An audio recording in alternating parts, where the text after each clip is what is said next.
माँ का बेटा हूँ और मैं पंजाबी भाषी अपने भाइयों के बीच आया हूँ। हिंदी और पंजाबी में माँ और मौसी का रिश्ता है, तो मैं एक तरह से मौसी के घर आया हूँ, इसलिए शायद ज़्यादा प्यार आपका मिल रहा है, ज़्यादा प्यार मिल रहा है। मैं एक विश्वविद्यालय में भाषण देने गया, साउथ एशियन देशों का एक सम्मेलन था, उसमें मुझे बुलाया वहाँ की सांसद महोदया हाफ पैनी साहिबा ने। विक्टोरिया की पार्लियामेंट में भी गया, कल एक शो भी किया, आज रात को भी शाम को 6 बजे जो कार्यक्रम है जिसके लिए आया हूँ, आप सब आमंत्रित हैं। मुझसे पहले जो वक्ता बोले वो काफी विद्वान है, उन्हें काफी स्मरण है और काफी उन्होंने पढ़ा है। उनका मैं आभारी हूँ कि उन्होंने मुझे याद दिलाया कि मैं विधिवत अभी तक एक कवि हूँ। लेकिन मुझे बड़ा आश्चर्य हुआ कि उन्होंने सवाल पूछा कि आप प्रोफेसर थे, यूनिवर्सिटी में पढ़ाते थे, बड़े मशहूर कवि थे, बड़ा पैसा लेते थे, दुनिया में शो करते थे, फिर ये क्या हुआ कि आप सड़क पर गालियां खाने लगे, आपके खिलाफ मुकदमे होने लगे, आप जेल जाने लगे। मुझे आज भी याद है कि दुर्गा शंकर नागपाल नामक एक IAS लड़की को खनन माफिया का विरोध करने पर यूपी पुलिस ने बर्खास्त कर दिया था, यूपी सरकार ने। तो मेरे घर से मैं और मनीष सिसोदिया सुबह निकले नोएडा में धरने के लिए कि हम लोग शायद अब प्रदर्शन पे जाएंगे। तो उत्तर प्रदेश पुलिस थोड़ी निर्मम है, तो मेरी बेटी 7 साल की, वो स्कूल जाने के लिए तैयार हो रही थी, तो मैंने अपनी पत्नी से कहा कि हम लोग नोएडा जा रहे हैं, मैं और मनीष मेरी गाड़ी में जा रहे थे ड्राइवर को लेके, और ये दिल्ली पुलिस की तरह नहीं है, हो सकता है मारपीट भी ज्यादा हो, या हो सकता है अगर डिटेन कर लें तो 2-1 दिन में छोड़े, जमानत करानी पड़े। तो उसने कहा ठीक है, पता चल जाएगा टीवी से, कोई दिक्कत नहीं है, बड़े मन से। क्षत्राणी है वो, मैं ब्राह्मण हूँ, वो ठाकुरों की लड़की है, तो उसमें दम है थोड़ा। उसने कहा जाइए, मैं चला गया, लेकिन ऐसा कुछ हुआ नहीं। हमने ज्ञापन दिया, कलेक्टर भी हमारे साथ ही था, उसने कहा बिल्कुल गलत हुआ है, मैं ऊपर तक भिजवाता हूँ, बेफिक्र रहिए, बात आगे जाएगी। और हम लोग लौट आए। रास्ते में हम अरविंद के पास रुके, थोड़ी देर के लिए खाना वाना खा के हम घर पहुंचे। तो मैं जब शाम को पहुंचा तो वो उसके म्यूजिक टीचर आए हुए थे और वो पियानो सीख रही थी। तो उसने मुझे मुड़ के देखा और कहा कि जेल नहीं गए? ये हमारा काम नहीं था।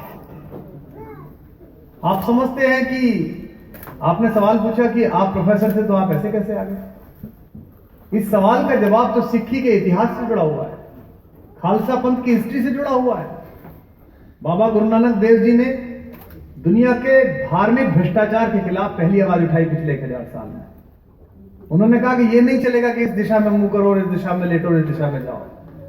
उन्होंने पहली बार धार्मिक भ्रष्टाचार के खिलाफ उठाई। सिखों की परंपरा में शस्त्र उठाने की परंपरा नहीं थी, वाणी से मुकाबला चल रहा था। लेकिन दशमेश गुरु जी ने बताया कि जो जिस जबान को समझता हो उस जबान में उसका जवाब देना चाहिए। हम लोग तो सामान्य घरों से आए हुए लड़के, कस्बों में पढ़े हुए, हमारे लिए तो सब जगह बराबर थी। बचपन में मैं पहली क्लास में LG क्लास में पढ़ता था, मेरा सबसे अच्छा दोस्त हो गया सतबीर सिंह, एक लड़का।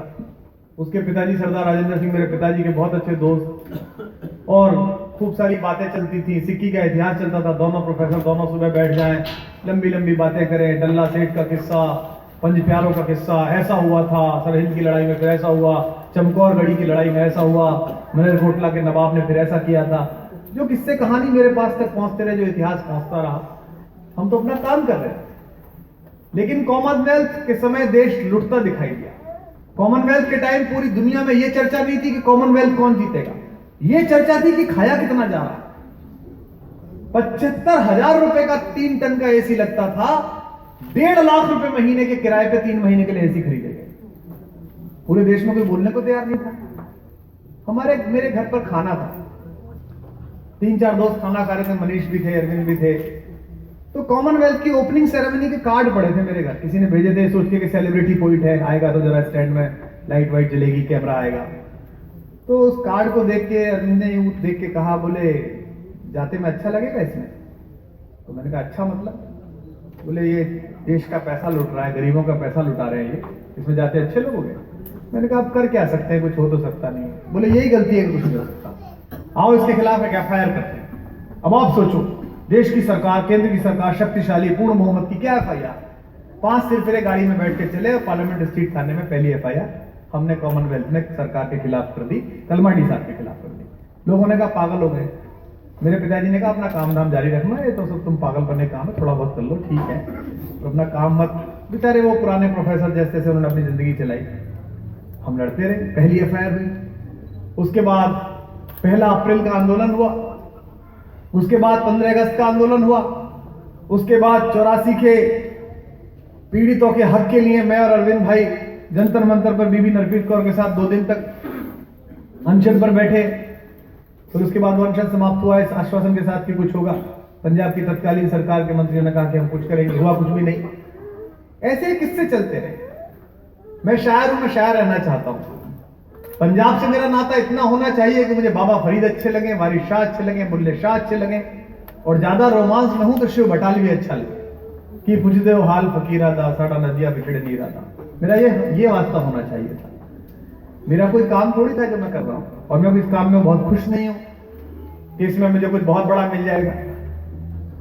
अगर ऐसा होता तो मैं दिल्ली की सरकार में होता। अगर ऐसा ही मन होता तो मैं अमेठी में जाके पिटने न जाता, 87 मुकदमे खाने न जाता, मैं दिल्ली में लड़ता। दिल्ली में जहां मैं रहता हूं वहां जो मेरे सांसद प्रतिनिधि लड़े थे वो 5,28,000 वोट पाए थे। मैं तो अमेठी जाकर 28,000 पाया था।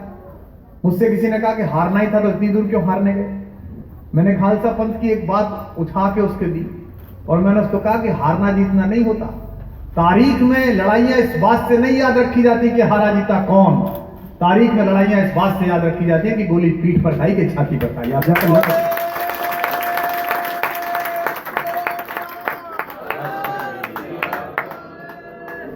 तो लुटता रहेगा और आप चुप रहेंगे। चांदनी चौक के व्यापारियों से नौमे गुरुजी का क्या संबंध था? वो तो खालसा पंथ में दीक्षित भी नहीं थे, उनके सिर पर तो पगड़ियां भी नहीं थी, बस वो मजलूम थे। वो एक आध्यात्मिक गुरु के पास गए, उन्होंने कहा कि ये सरकार कहती है मुगलों की कि इस्लाम कबूल कर लो। नौमे गुरुजी ने उन्हें रास्ता बताया और कहा कि अगर कोई मजबूत आदमी जिसका तुम सहारा ले लो और कहो कि वो कर लेंगे तो हम कर लेंगे तो तुम बच सकते हो। तो बड़े भोलेपन से दशमेश गुरुजी ने कहा कि ये आपसे बड़ा आदमी कौन होगा।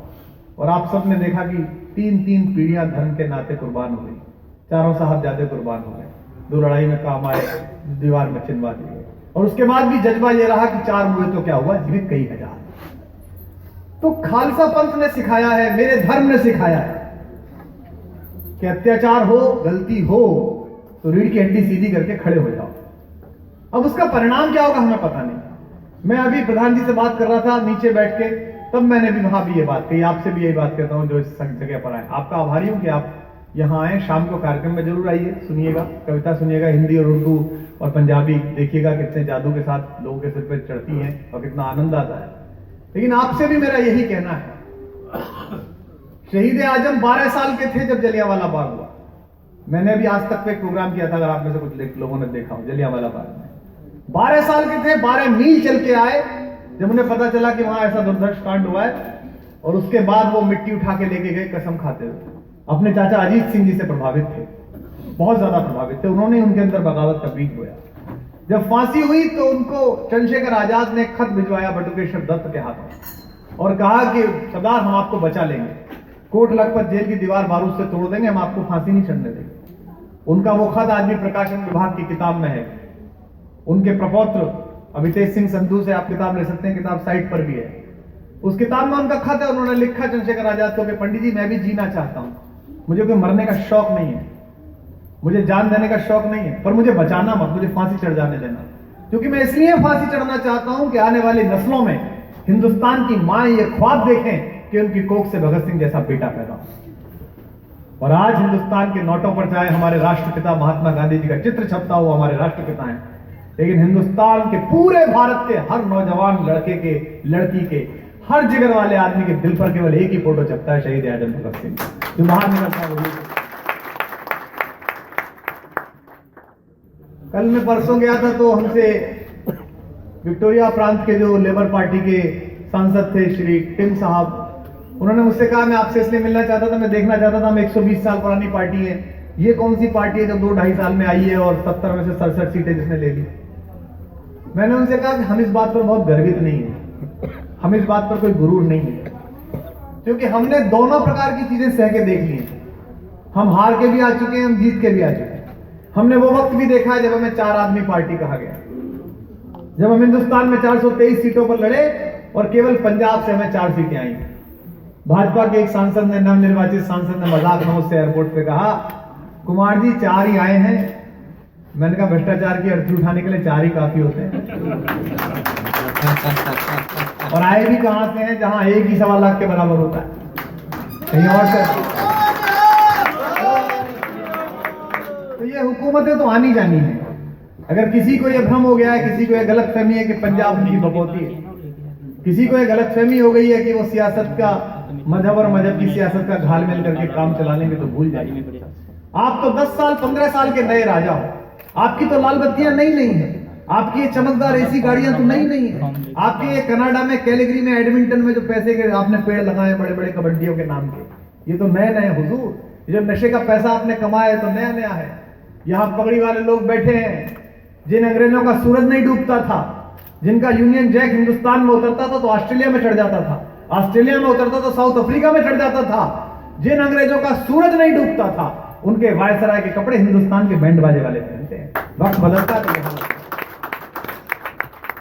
इसलिए इसका गुरूर क्या करना है, इसका अहंकार क्या करना।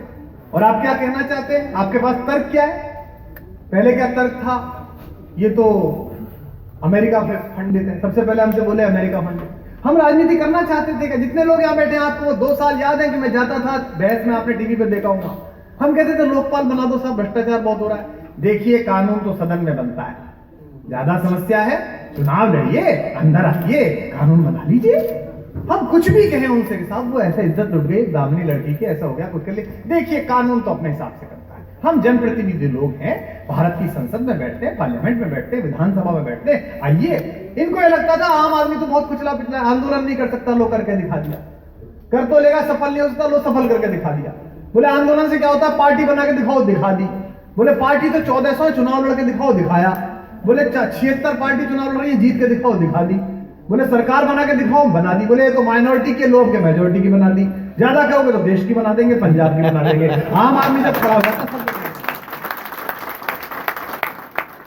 ऐसी कौन सी रॉकेट साइंस है, ऐसी कौन सी फिलॉसफी है? हम सब विश्वविद्यालयों के टॉपर्स हैं। मैंने भी ग्रेजुएशन पोस्ट ग्रेजुएशन में अपनी यूनिवर्सिटी टॉप करी, अपने माँ बाप के लिए गर्व का अनुभव पैदा किया है। अरविंद केजरीवाल ने भी IIT पास की, उसके बाद IRS पास की, कमिश्नर हुए इनकम टैक्स के। मनीष सिसोदिया टीवी में इतने बड़े एंकर थे। आशुतोष आप देखते हैं टीवी में इतने बड़े IBN चैनल के CEO थे। ऐसी कौन सी रॉकेट साइंस है कि तुम जैसे जाहिल, गंवार, बलात्कार के आरोपी, डकैत, तस्करी के आरोपी सरकार को चला सकते हैं और भारत माता के और सिखों के बेटे, पंजाब के बेटे बेटी नहीं चला सकते? ऐसा कौन सा महान काम तुम सीख के आए हो? हमें सिर्फ ये कहना है, अगर आप अपना काम ठीक नहीं करोगे तो भगवान ज्यादा दिन प्रतीक्षा नहीं करेगा, वो दूसरे को काम सौंप देगा। आपको ईश्वर ने काम सौंपा, हम हार के आए, मैं जमानत जब्त करा के लौटा, 5 महीने अमेठी में लड़ा, हमले हुए, मेरी गाड़ी पर फरसा मारा गया, पूरी गाड़ी का स्टील कट गया, मैं बच गया। हमने सोचा हम सब जगह से हार गए, पंजाब में जीते, चलो दरबार साहब माथा टेका, थोड़ा मन ठीक हो जाए। मैं, मनीष और अरविंद भाई गए वहां माथा टेकने के लिए।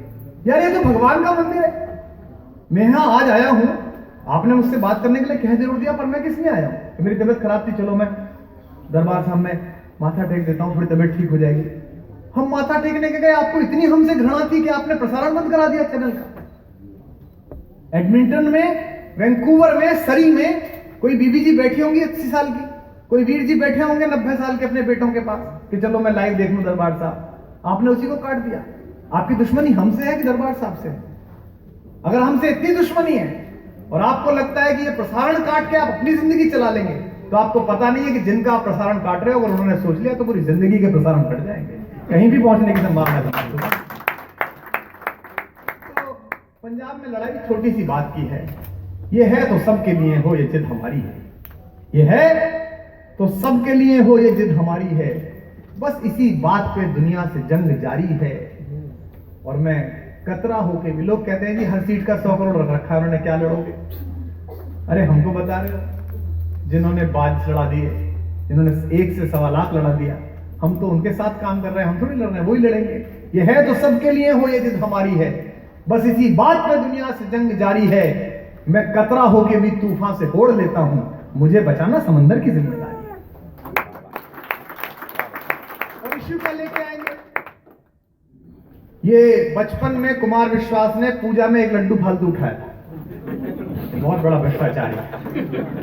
अरविंद केजरीवाल एक बार अपनी मम्मी को लेके जा रहे थे, तबीयत उनकी मम्मी की खराब थी, तो उन्होंने टीटी से मदद मांग के कोने की एक सीट बिना पैसे दिए ले ली थी। ये इनका भ्रष्टाचार है।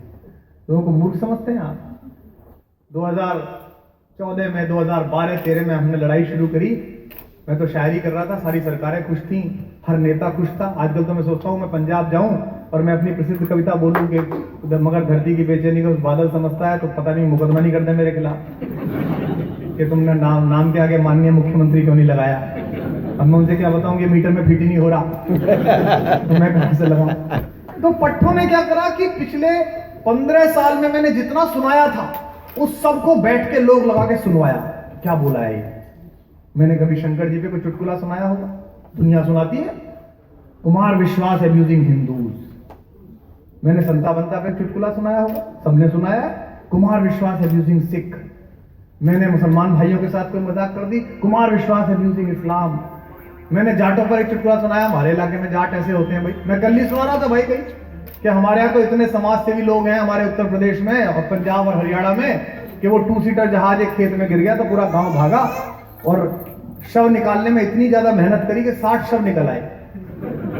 तब किसी ने बताया जी आप तो कब्रिस्तान खोद रहे हो, क्योंकि इतने प्रेमी लोग हैं कि निकालो निकालो कि दब नहीं जाए, कोई चला नहीं जाए। तो इसमें मैंने बेइज्जती कर दी वो ले लेके, और 87 मुकदमे कर दिए पट्टों ने। जहां देखो वहीं मुकदमा। उन्हें लगा कि डर जाएंगे, ये तो घर बैठ जाएंगे। हमने कहा कि अगर मेरा अंतःकरण साफ है, मेरा मन साफ है, मेरी आत्मा साफ है, तो मुझे तो 1 सेकंड का 100वां हिस्सा लगता है। भैया शंकर जी मेरे भी हैं, आपके भी हैं। मैंने शंकर जी पे चुटकुला सुनाया जो दुनिया के सब कवि सुना रहे थे। आपकी भावनाएं याद होगी तो माफ कर दीजिए, शंकर जी को माफ कर देंगे। या अगर आप शंकर जी से बड़े आदमी हैं कोई, उनसे भी बड़ी अथॉरिटी लिया है, तो फिर भगवान और आप जाने मैं बीच में कहां से आ गया। तो ऐसा नहीं चलेगा। ये नहीं चलेगा कि तुम खेलो तो टूर्नामेंट और हम खेलो तो गिल्ली डंडा। वाह, हमारी छोड़िए, भगवंत की छोड़िए। हम तो आदमी थे मंच के, हम तो स्टार परफॉर्मर थे, परफॉर्मेंस करते थे। अगर हमने कुछ ऐसा किया होगा तो हमें ईश्वर देखेगा। तुमने तो पूरी कौम का मजाक बना के दिखा दिया, तुमने तो पूरे पंजाब का मजाक बना के दिखा दिया। हिंदुस्तान की फिल्में जब डल हो जाती थी, जब सब उदास हो जाते थे, हीरो घिर जाता था विलेन में, उस समय पंजाब का एक भांगड़ा दिखा देते थे, पूरी कहानी खड़ी हो जाती थी। 4 गबरू जवान नाचते हुए नहर के किनारे हरे भरे खेतों में डांस चल रहा है, कहानी दोबारा बड़ी हो गई। धर्मपाजी का तो काम ही एक ही था, 2 टांगें चौड़ी करो, उंगली उठाओ, नाचना शुरू कर दो, हो गया कार्यक्रम। पूरी फिल्म सुपरहिट हो जाती थी। आपने पंजाब पीछे पहुंचा दिया। पंजाब की लड़ाई मेरी लड़ाई नहीं है। मैं तो आपके साथ हूं, अरविंद भाई तो आपके साथ हैं, हम लोग तो सिर्फ ये है कि साथ खड़े हैं। पंजाब की लड़ाई आपकी लड़ाई। पंजाब खुद तय करेगा कि उसको कैसा निर्णय लेना है, और एक आध दिन में तय नहीं होगा। आजादी की लड़ाई में कुल 124 शहीद हुए हैं, फांसी पे चढ़े हैं सरकारी लिस्ट में। 80 से ज्यादा सरदार है, 80 से ज्यादा पंजाब के बेटे। शब्द का मतलब ही यह है कि लगाकर जान की बाजी रखे जो दार पर सर को, उसी मां भारती के लाल को सरदार कहते हैं। दार फांसी को कहा जाता है। इसीलिए इस बार जब दिल्ली में सरकार आई तो 2-3 बड़े निर्णय सरकार ने तुरंत किए।